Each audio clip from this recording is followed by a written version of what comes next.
Hello, everyone. Welcome to another episode of the Late Winner FPL Show. Today, we are discussing not discussing, actually, we're revealing our FPL theme for the week and actually providing some great captaincy picks as well.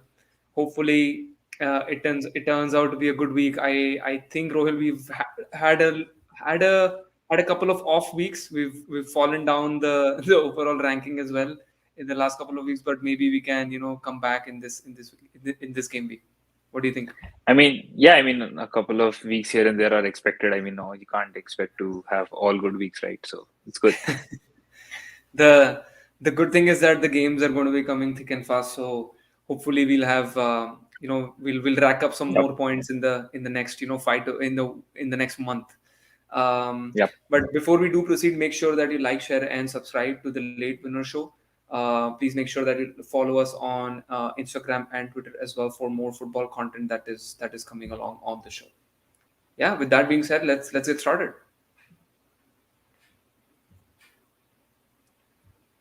So we have the fixtures to talk about first. I think great start to the week with the London derby, West Ham versus Chelsea. I think I'm really looking forward to it. I'm guessing, Rohil, you must be also pumped up with the for the London derby between West Ham and Uh, Chelsea. yeah, I'm not concerned. Chelsea has won last six of the seven derbies and last seven derbies we've won, and we've kept six clean sheets in those as well. So I'm not really concerned, and I think West Ham has not actually been having that great of an outing lately. I think even though they're sitting pretty well in the fourth at the table right now, I still think that Antonio is missing his shooting boots right now. So I think it's all good for us in that aspects, and Hmm. I think Chelsea should be able to recover well after a couple of off weeks in terms of defensively. Jorginho slipping in front of and Sancho scoring the goal, and then obviously conceding a goal against Watford. Obviously, a couple of goals here and there are expected. We leak some at least, but in terms of defensively, we've been pretty solid. And there are, as Tuchel has already mentioned, that he will be making some lineup tweaks as well in the upcoming game weeks. We all know how crucial this phase is for any club to actually stamp their authority in the title defense as well. So yes, let's see in that aspects. Other fixture obviously we have is I think another one which I'm keenly observing right now is Gerrard. And so I'm looking forward to Aston Villa versus Leicester, and obviously Ralph Ragnick's first match against Crystal Palace. So that would be fun to watch. Yeah, I think majority of the fixtures over here are actually going to be fun to watch. Like the way Watford played against Chelsea. I'm guessing they might give the champions as well a run for their money. Brighton are having just draws and nothing else. Maybe they can find a way against the Southampton side to win a game in the last. I don't know, even I think in the last month they've not won any game in the Premier League. For Newcastle versus Burnley, that's a good game for Newcastle to probably win. I think they should have won the game against Norwich, but obviously, like, with that stupid red card for that Clark gave away, I guess Newcastle lost the chance to win that game. But overall, there have been good fixtures. Even if you talk about the Monday night football game between Everton and Arsenal, I think that's going to be a good game. Rafa Benitez might get sacked if he loses that game. So already, like, Everton fans are turning on him. So it might just be that. Yeah. Yeah. Moving along, just how we always show you guys that how we did in the previous game week. Not bad, not very good as well. I think we were average. If we really talk about it, we've definitely slipped down in the rankings. I think almost 60K in the last 2 weeks, so which is not good. But yeah, if you look at the overall points, I think 924 in 14 game weeks. I think I would take that close to 1,000 points in the first 14 game weeks. I don't think we ever expected to be doing so well in the Premier League season for this season. Yeah. So let's do the team reveal. I think we have Sanchez for our goalkeeper, which against the Southampton side. We had another goalkeeper, I think Vincent Guaita, who is going to play against United. So I think that makes preferred choice for us to go with the Brighton side, who's been good defensively. Maybe they can keep a clean sheet against Southampton side as well, but we'll see about that. Move to a back four this week from a back three. We have Livramento added to that. So what I guess Cancelo, Rudiger, and Alexander-Arnold would probably be the first choice every week that we play, unless unless someone actually injures themselves. But all of them, I'm not sure about the Chelsea game against the West Ham United side. I think West Ham United might score, but Rudiger has always been the main man in that defense. I think if you remove Rudiger from Chelsea, I think Chelsea conceded a lot of goals, and he's been doing a lot of stuff on the other side of the pitch as well. So I think we have a great pick here in Rudiger. So, and Trent, obviously, he's a no-brainer, as we always say. I think I always say that, like, he's not a defender. I think he's a 7.7 midfielder, 7.7 million pound defender, midfielder.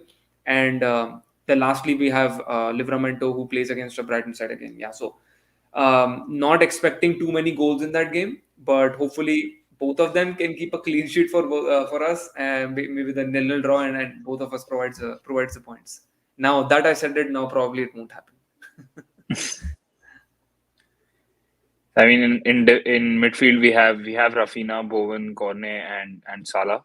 So I think I mean, obviously, Leeds is something which we're still not really happy with right now. Obviously, nobody's happy with the performances Leeds have been putting up. I mean, considering what they had going on for last season. So probably, I mean, out of the five midfielders, with the fifth one being Gallagher for us, I think Raphinha makes sense, I guess, given that Crystal Palace plays against United. Bowen obviously is having a great run in front of the goal. So I mean, if Chelsea is actually going to concede, maybe Bowen is the one who would be in the goal assist column, I believe. He's been fantastic so far. For Burnley, I think Cornet has been phenomenal as well, and I think them playing against Newcastle, they definitely stand a chance of scoring a goal, even though, like, I mean, right now Newcastle, we all know Newcastle's defense lineup is not that great. So I think there are chances for Sean Dyche to actually produce another win for himself. Salah, obviously, there's no point talking about what he brings to the table. So moving on to the attack. I mean, we had a big discussion about whether to bring Ronaldo back in and take Aubameyang out, but we've decided to maybe give Aubameyang one more week. Over here, although it says Jimenez, we actually brought in Watkins. Ollie Watkins is the player we have right now. So I think Aston Villa, like we've mentioned, has been performing really well, and Ollie Watkins, who has been involved in the last couple of games for Aston right now. So I think it's the right time to probably cash in on a player like Ollie, who can give us more points and be the differential to take us above the hurdles in terms of point scoring at the stage. For the substitutes, I mean, we have got Tony, Gallagher, and Duffy. I mean, Duffy is not playing at all, so we are definitely going to remove him probably next week. Maybe we have to think about that, because now one of the defenders got injured in Brighton, and I guess like Duffy is now going to be again picked as the number one choice. Let's wait and watch. I mean, what Graham Potter has in store. I think we will have to keep an eye on Duffy. But in terms of, I guess, obviously Tony playing against Brentford and playing Leeds. Tony actually he's been doing like in an inconsistent manner right now. He's not something who's been performing on a regular basis right now. So Tony being on the bench actually makes more sense compared to the lineup we have right now. And like Rishabh already mentioned, 𝗬𝗬 is on the bench for us. I think the worst part about Tony is when we brought him when we started the season, he did not produce anything in the first 3 game weeks. We removed him, and then he started producing points. When we again got him, he's not producing points until we keep him on the bench. So maybe this is the week that he will perform, because So anyone who has Tony in their team, maybe they should do it, because the Late Winner Show has it on the bench. So maybe this is the week that Tony will score. Moving on to the captains, we have a couple of options. Obviously, Salah, as Rohil mentioned, we don't need to really talk about it. I think he's going to be a captaincy option unless he gets injured. He's not going to be a captaincy option. And the next one is Son. I think basically everything is running through Son. I think Son had a couple of chances against Leeds. Who did they play against? I'm forgetting. Brentford, sorry. So he even had a couple of more chances than the goal that he scored against Brentford. So he's been looking really great. If you look at his play, if you look at Tottenham Hotspur's play, I think he's been the main person who's been making all the runs towards the goal. And I don't see anything but a goal for him in this game. I think he will definitely score. Maybe not give you that many points just because of the way Spurs are playing at the moment. They're not being very ruthless to have 4, 5, 6 goals going to go past a Norwich side who's going to defend pretty well. I think Dean Smith has definitely done well over there, coming into the three game weeks that he's been already got 7 points. Not 7 points, 4 points, I think, in the last 2 game weeks. So he's been doing well, I think, and I expect at least expect a goal from Son in that fixture. Yeah, next we have Ollie Watkins and Ronaldo. Obviously, I think the performance against Arsenal proved that I think United is back on track. I believe.